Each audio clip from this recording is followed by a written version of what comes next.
হেই, আমি সঞ্জু। তো তুফান সিনেমার একটা নতুন গান এসছে আজকে। আমি একটু লেট, তার কারণ আমি ফেসবুকে লাইভে ছিলাম। আমি আগেই সময় দিয়ে দিয়েছিলাম 11টার দিকে আমি লাইভে থাকবো আজকে। তো আমি জানতাম না যে আজকে 11টার দিকে এই গানটা আসবে।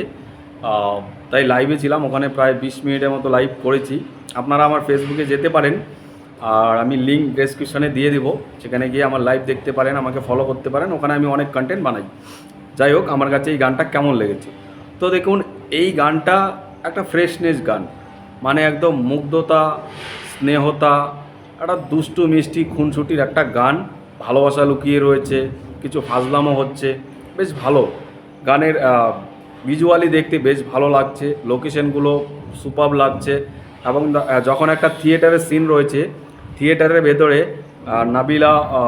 নাবিলাকে কিস করতে যাবে শাকিব খান, তখন আধা বোকার মতো কিস না করতে গিয়ে চোখ বন্ধ করে এরকমভাবে রয়েছে, নাবিলা নিজের গালটায় সে ওখানে লাগিয়ে দেয়। তো এই সিনটা ভালো লেগেছে। ওখানে শাকিব খানের এক্সপ্রেশন দারুণ ছিল, খুব মানে এই জুটিটা খুব মানিয়েছে। এবং শাকিব খানকে এই লুকে অসাধারণ লাগছে, নাবিলাকেও দারুণ লাগছে। বাংলাদেশের হিরোইনদের নিয়ে আমি মাঝে মধ্যে কথা বলি, বাট এই হিরোইনটা তো দারুণ। এ কি এর আগে কাজ করেনি কোনো সিনেমা? বেশ ভালো। কিন্তু এবার আসি আমি মিউজিকটা কিন্তু ভালো বানিয়েছে, মানে মিউজিক ডিরেক্টরে ভালো কাজ করেছে।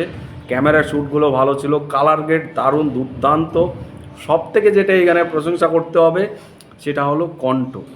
হাবিব, এই আবিব ওয়াবিদের আমি প্রথম একটা গানই শুনেছিলাম, যেই গানটা আমি আজও শুনি, সেটা হলো দেবের সিনেমার একটি গান, দেবের বিন্দাস সিনেমার একটি গান, তোমাকে ছেড়ে আমি কী নিয়ে থাকবো।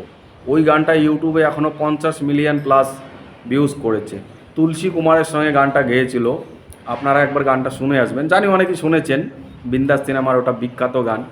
ওই গানে যে কণ্ঠটা দিয়েছে, ও তোমাকে ছেড়ে আমি কি নিয়ে থাকবো, ভালোবেসে যাবো গো যতদিন রাখবো, হেসো না তুমি জেনে রাখো তা, জেনে তো দিয়ে বলে তো দিয়েছি, সরি। যাই হোক, তো আবিব ওয়াদির ওই গানটার আলাদা লেভেল। এবং এই গানটা ফেসে যায় গানটাও কিন্তু দারুণ গেয়েছে, মানে দুর্দান্ত গেয়েছে। আসলেই ভালো শিল্পীরা না এরকমভাবে ভালো কাজ করে। তবে এই শিল্পী আমাদের পশ্চিমবঙ্গে আরও কাজ করা উচিত ছিল। বিন্দাস সিনেমার গানটা এত হিট, বাট তারপরেও এই শিল্পীকে আর বেশি পাওয়া যায়নি। হয়তো বা আর কোনো কলকাতার গানে গেয়েছেন কিনা সিনেমাতে আমি চাই না। ভালো শিল্পী, কণ্ঠটা দারুণ লাগে। এবং এই গানের এই গানটা আরও আগে রিলিজ করা যেতে পারতো। সত্যি বলতে এই গানটা কিন্তু এতদিনে 10-15 মিলিয়ন ভিউজ ক্রস করে নিত। গানটা বেশ বেশ মানে বললাম না, ফ্রেশনেস। সকালে উঠে যদি আপনি শোনেন গানটা, ভালো লাগবে। একটু প্রেম প্রেম ভাব রয়েছে, একটু দুষ্টুমি রয়েছে, ভাল লাগবে। মানে যারা নতুন নতুন প্রেমে পড়ে তাদের জন্য কিন্তু ঠিকঠাক আছে গানটা। গানটা বেশ ভালো, শাকিবকে দেখতে দুর্দান্ত লাগছে। কস্টিউমগুলো এখানে বেশ ভালো হয়েছে। শাকিব খানের তো ডাবল রোল রয়েছে তুফানে, তো এটা একটা অন্য লুক। হয়তো কোনো কারণে গানটা আগে দেয়নি, বা তাদের হাতে সময় ছিল না। ট্রেলারেই মাত্র 2 দিন আগে রিলিজ করেছে, সেখান থেকে হয়তো বা কোনো কারণে দেয়নি। বাট গানটা কিন্তু ভাই বাংলাদেশের কথায় জোশ আছে, জোশ।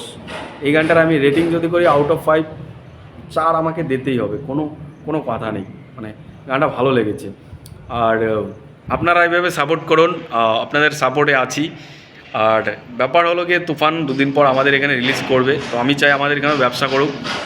আর আপনারা যদি ফেসবুকে জুড়তে চান তাহলে চলে আসুন, আমি ডেসক্রিপশনে লিঙ্ক দিয়ে রাখবো, ওখানে আমাকে ফলো করুন। তো ভিডিও এখানে শেষ করছি, টাটা।